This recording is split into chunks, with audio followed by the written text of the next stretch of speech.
go into MXP Fitness.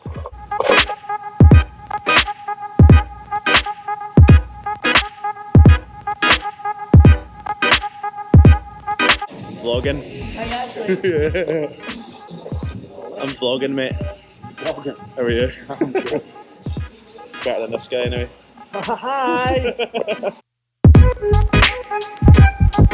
This is how you get to the physio clinic. Downstairs.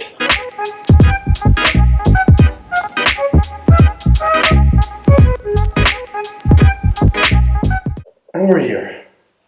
Hi, my name's Lewis Mitchell. I'm a physiotherapist from Elite Sport Performance. Today we're going to introduce you to our physio clinic in Stirling, in Borromeadow Road, at the MXP Fitness gym, and we're going to try and give you an idea of what goes on in a basic treatment session, how it works, and I'll break that down into different sections. We'll also give you some time lapses of the sessions that were in clinic today. Obviously, for confidentiality reasons, we can't go into any detail about any of our clients, but the time-lapse footage will at least give you an idea of what's happening in the session. And hopefully it'll clear up any questions you have about physiotherapy and exactly what we do at Elite Sport and Performance.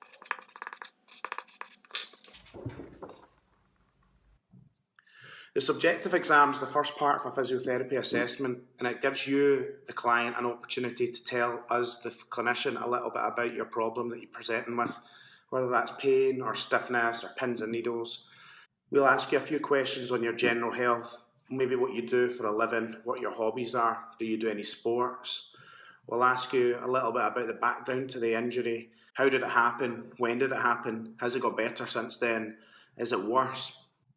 Once we finish the subjective, the clinician usually has a rough idea, A, where your pain is coming from and what we're going to have to do in the practical part of the assessment.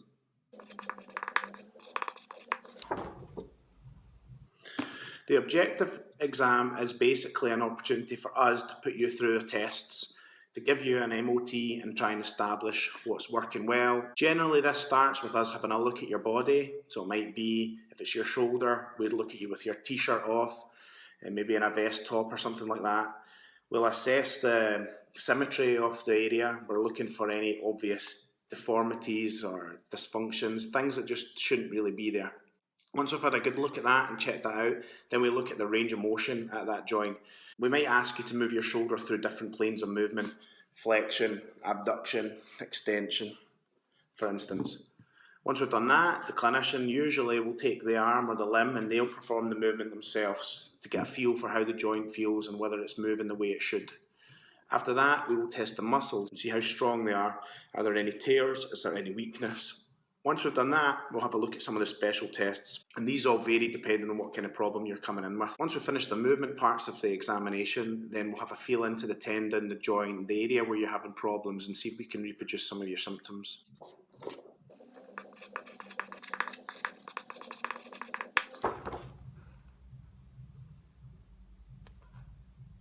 After we've finished the examination of the area, our clinicians are going to give you a diagnosis. That's based on the information you presented to us in the subjective exam, the objective exam, and the findings that we've gathered. It's a little bit of detective work, but 9 times out of 10 we're going to be able to give you an accurate diagnosis of where your pain's coming from. If we don't know where the pain's coming from, if we're not sure, then that's the point where we'd sit down and we'd discuss other options.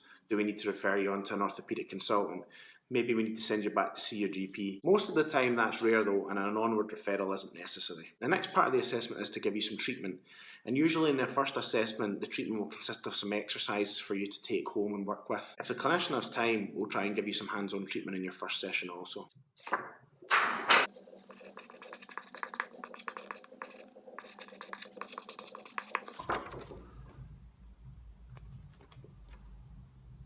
The management plan and the rehab program is basically one of the key parts to your recovery.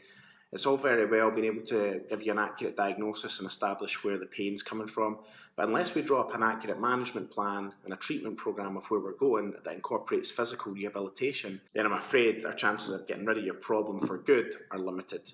And that's one of the things we really focus on here at ESP. It's not just taking you past the point where your pain dissipates, it's taking you all the way so that your pain doesn't return again. The rehab program really involves a multidisciplinary team working with you, the client, us, the physiotherapists, and potentially any of your coaches, your personal trainers, your strength coaches, And the beauty of us as a business is we actually have all these things under one roof.